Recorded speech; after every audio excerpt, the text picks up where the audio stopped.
तो देखते हैं यहाँ पे क्वेश्चन नंबर 41 में हमसे क्या पूछा गया है। Determine the osmotic pressure of a solution prepared by dissolving 25 milligram of potassium sulfate in 2 liter of water at 25 degrees Celsius assuming that it is completely dissociated। तो हमें यहाँ पे क्या निकालना है, ऑस्मोटिक प्रेशर निकालना है। तो करते हैं यहाँ पे इसको सॉल्व। तो सबसे पहले जो हमारे यहाँ पे पोटेशियम सल्फेट है वो हमारे यहाँ पे क्या है, पूरी तरीके से डिसोसिएट हो चुका है। तो हमें यहाँ पे दो आयंस मिलेंगे, एक तो हमारे यहाँ पे पॉजिटिव आयंस एंड दूसरा हमारे यहाँ पे क्या होगा, नेगेटिव आयंस होगा। तो हम यहाँ पे लिख सकते हैं if potassium sulfate is completely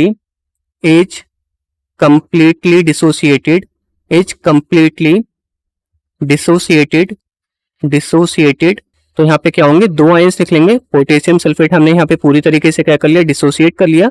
तो एक हमारे यहाँ पे क्या होगा, पॉजिटिव आयंस निकलेगा एंड दूसरा हमारे यहाँ पे क्या होगा, सल्फेट का नेगेटिव आयंस निकलेगा। तो यहाँ पे टोटल नंबर ऑफ आयंस जो प्रोड्यूस होंगे वही हमारे यहाँ पे क्या होगा, वेंट हॉफ फैक्टर होगा। तो मैं यहाँ पे लिख लेता हूँ, जो हमारे यहाँ पे वेंट हॉफ फैक्टर होगा वो हमारे यहाँ पे क्या होगा, जो हमारे यहाँ पे total number of ions produce होंगे, टोटल नंबर ऑफ आयंस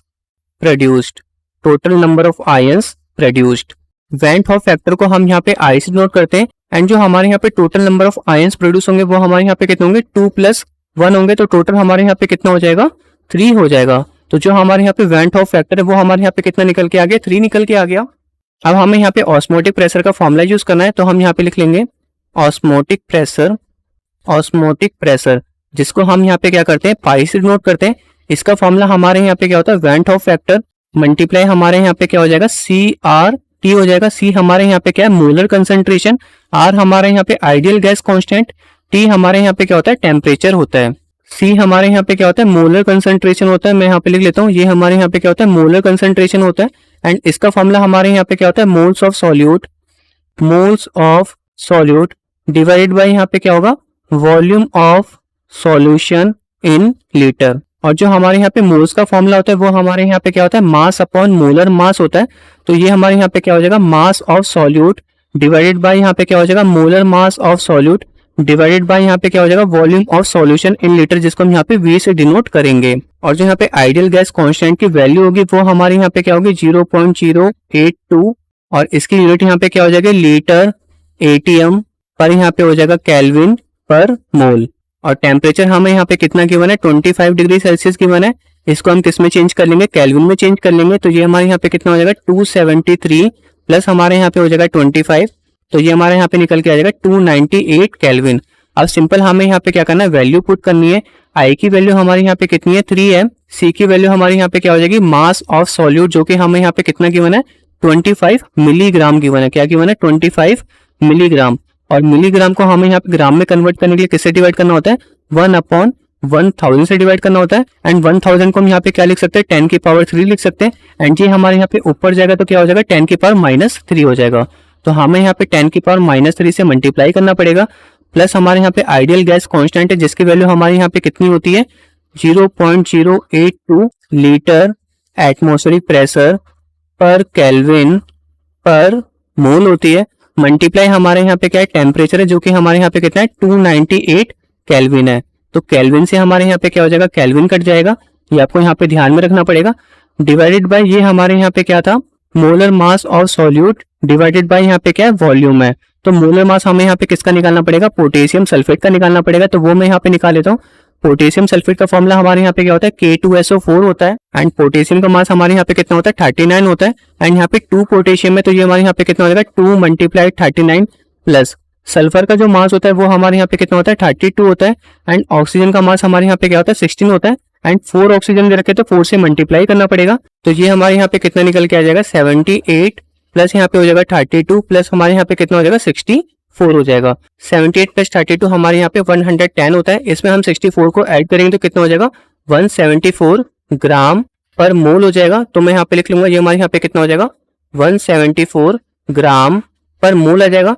तो मोल्स ऑफ सॉल्यूट हमारे यहाँ पे क्या होता है, मास अपॉन मोलर मास होता है। नीचे हमें यहाँ पे वॉल्यूम दे रखा है, वॉल्यूम के नीचे हम यहाँ पे 1 मान सकते हैं। अब हमारे यहाँ पे क्या होगा, सबसे ऊपर वाला सबसे नीचे से मल्टीप्लाई होगा एंड बीच वाला 20 से मल्टीप्लाई होगा। तो हमें यहाँ पे मोलर मास ऑफ सॉल्यूट से किसको मल्टीप्लाई करना पड़ेगा, वॉल्यूम को मल्टीप्लाई करना पड़ेगा। एंड वॉल्यूम हमें यहाँ पे कितना गिवन है, 2 लीटर गिवन है एंड 2 से मल्टीप्लाई करने पे ये हमारे यहाँ पे कितना हो जाएगा 348 हो जाएगा। कितना हो जाएगा हमारे यहाँ पे 348। हमने यहाँ पे क्या करा था, मिलीग्राम को ग्राम में चेंज किया था, तो इसकी यूनिट यहाँ पे क्या थी, ग्राम थी।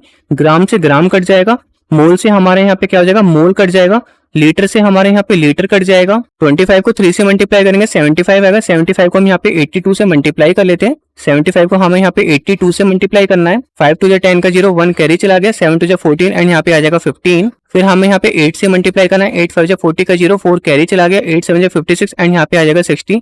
ऐड कर लेते हैं, यहाँ पे कितना आएगा 0516। इसके बाद हमें यहाँ पे 3 डिजिट पहले पॉइंट लगाना है, तो ये हमारे यहाँ पे कितना हो जाएगा 6.15 हो जाएगा।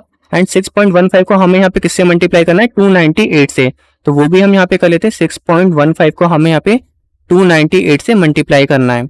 8 5 40 का 0, 4 कैरी चला गया। 8 1 8 एंड यहाँ पे आ जाएगा 12, 1 कैरी चला गया। 8 6 48 एंड यहाँ पे आ जाएगा 49। इसके बाद हम यहाँ पे 9 से कर सकते हैं। 9 5 45 का 5, 4 कैरी चला गया। 9 1 9 एंड यहाँ पे आ जाएगा 13, 1 कैरी चला गया। 9 6 54 एंड यहाँ पे आ जाएगा 55। इसके बाद हमें यहाँ पे किससे करना है, 2 से करना है। 5 2 10 का 0, 1 कैरी चला गया। 2 1 2 एंड यहाँ पे आ जाएगा 3। 6 2 यहाँ पे हो जाएगा 12। सबको ऐड कर लेता हूँ, यहाँ पे आ जाएगा 0। यहाँ पे कितना आ जाएगा 5 2 7 9 3, यहाँ पे आ जाएगा 12, 1 कैरी चला गया। 5 5 10 एंड यहाँ पे आ जाएगा 13 का 3, 1 कैरी चला गया। 5 2 7 यहाँ पे आ जाएगा 8 एंड यहाँ पे आ जाएगा 1। एंड इसके बाद यहाँ पे क्या होगा, 2 डिजिट पहले पॉइंट लग जाएगा, तो ये हमारे यहाँ पे कितना आ जाएगा 1832.7 आ जाएगा। तो मैं यहाँ पे लिख लेता हूँ, ये हमारे यहाँ पे कितना आ गया 1832.7 डिवाइड बाय यहाँ पे कितना है 348 है। अब सिंपल हमें यहाँ पे क्या करना है, डिवाइड करना है। तो मैं यहाँ पे क्या करूंगा, ये वाले पॉइंट हटा के मैं यहाँ पे 10 की पावर -1 से मल्टीप्लाई कर सकता हूँ। अब हम यहाँ पे सिंपल दोनों को डिवाइड कर सकते हैं। ये हमारे यहाँ पे कितना है 18327 है। इसको हमें यहाँ पे किससे डिवाइड करना है, 348 से डिवाइड करना है। तो सबसे पहले हमें यहाँ पे किससे करना पड़ेगा, 5 से करना पड़ेगा। 8 5 40 का 0, 4 कैरी चला गया। 5 4 20 एंड यहाँ पे आ जाएगा 24, 2 कैरी चला गया। 5 3 15 एंड यहाँ पे आ जाएगा 17।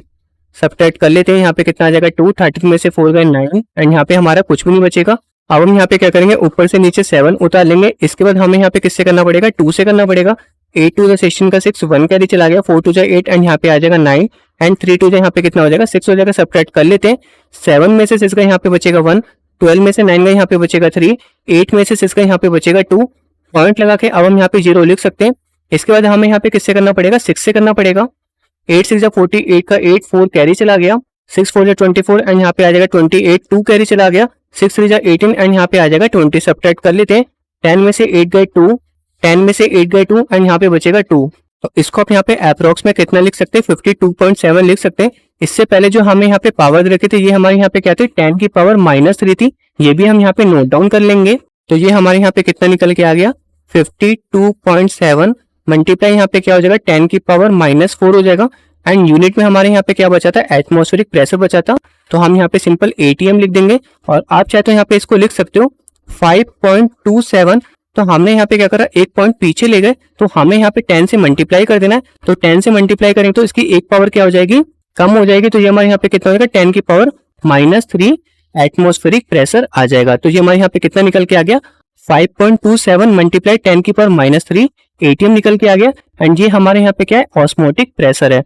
होप आपको इस क्वेश्चन का आंसर भी समझ में आ गया होगा। अब हम चलते हैं अपने नेक्स्ट क्वेश्चन की तरफ।